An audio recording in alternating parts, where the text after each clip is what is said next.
मैं मेरी ओर से जोहार करता हूं। एक बार एक नारा लगा के शुरुआत करूं कि जय जोहार का नारा है, जय जोहार का नारा है, लड़ेंगे लड़ेंगे।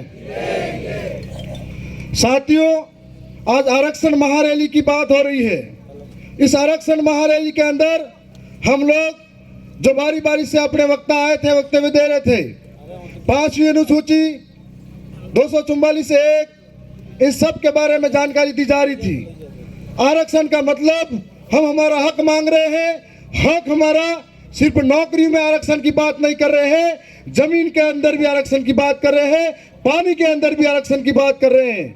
आरक्षण के अंदर इस इलाके के जितने भी बांध बने हुए हैं, इन बांधों का पानी दूसरे राज्यों में ले जाया जा रहा है। इन बांधों का पानी यदि हमारे इलाकों को मिलता है तो आज बहुत बड़ा पलायन गुजरात और मध्य प्रदेश के अंदर हो रहा है, हमारे राजस्थान के अंदर हो रहा है। यदि पानी मिलेगा तो खेती की सुविधा बेहतर होगी, और खेती की सुविधा बेहतर होगी तो रोजगार मिलेगा।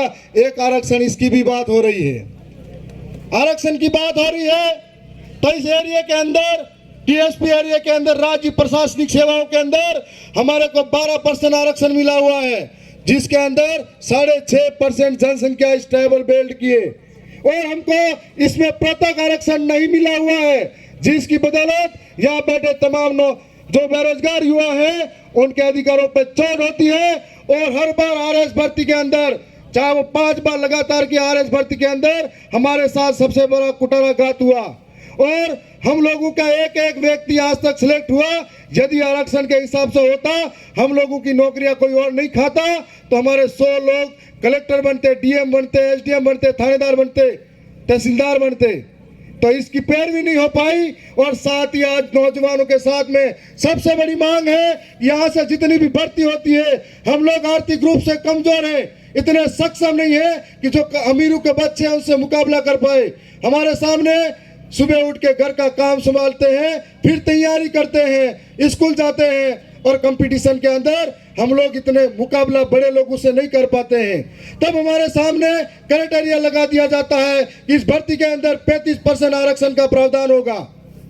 और 35% आरक्षण के अंदर जिस दिन से क्राइटेरिया लगाया, उस दिन से कई सारे भर्ती के अंदर पद खाली पड़े हुए हैं हमारे नौजवानों के लिए। इस बात को कोई बोलने के लिए तैयार नहीं है, क्योंकि उन लोगों को डर लगता है इस बात को बोलेंगे तो हमारी टिकट कटेगी। आज आप सब और हम सब को जरूरत इसीलिए है कि लोकतंत्र के अंदर हम लोग हमारी आवाज को कई तरीके से संसद के अंदर भी रख सकते हैं, सरकारों तक पहुंचा सकते हैं। उसका एक जरिया है हम सड़कों पे आंदोलन करें, उसका एक जरिया है हम ज्ञापन दें, और उसका एक जरिया यह भी है हमारा व्यक्ति जिताकर लोकतंत्र की सर्वोच्च जो संस्था है विधानसभा और संसद सभा के अंदर भेजे, जो हमारी पैरवी कर सके। लेकिन आज तक ऐसा हुआ नहीं। जो लोग यहाँ से जीत कर गए खुद मालामाल हो गए। जब E&D का बय आया तब वो मालामाल दूसरी तरफ चले गए, भ्रष्टाचारी जोड़ो पार्टी में शामिल होने लग गए। और आज जो भ्रष्टाचारी जोड़ो पार्टी है, जब कोई विपक्ष में होता है तो उनको ये कहा जाता है ये भ्रष्टाचारी है, लुटेरा है, हर एक मामले में इसने ये मायाजाल बिछाया है, इसने सब कुछ लूटा है। जब उनकी पार्टी में शामिल हो जाता है तो वॉशिंग पाउडर में धुला हुआ हो जाता है।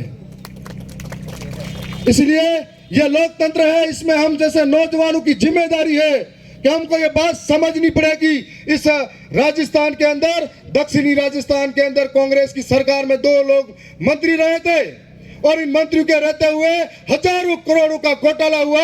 इस घोटालों को छिपाने के लिए डर के मारे दूसरी तरफ घुसे हैं। ऐसे लोगों को सबक सिखाने का वक्त आ गया है।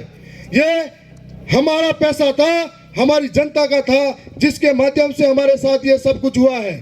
आज राजस्थान की विधानसभा के अंदर हम लोग 3 गए थे, आने वाले समय में हम लोग 4 होने वाले हैं। और एक हमारी स्वतंत्र आवाज जो बेबाक तरीके से कभी राजस्थान के विधानसभा में गूंजा करती थी, आप सब कमर कस लो, तैयार हो जाओ। आने वाले समय में दिल्ली दूर नहीं है, वहां पर कुछ पहुंचाना है, और दिल्ली के माध्यम से पूरे देश के आदिवासियों की आवाज बढ़ाने जाना है। और मुझे पूरा भरोसा और विश्वास है हम ऐसे वीरों के वंशज हैं जो ये करके दिखाएंगे। अभी जो हम चुनाव जीते हैं या लड़े हैं या जितने वोट भी आए हैं बिना दारू पैसों से आए हैं। ये हम सबके लोकतंत्र के अंदर एक ईमानदारी का परिचय है। आने वाले समय में ऐसा परिचय देना है। ये दोनों पार्टियां इतने दिन एक दूसरे का हाई बाप कर रही थी, अब दोनों एक हो रही है और पंजे से कमल खिलाने की कोशिश करी है, लेकिन उस कमल पे हमारा हॉकी स्टिक भारी पड़ना चाहिए।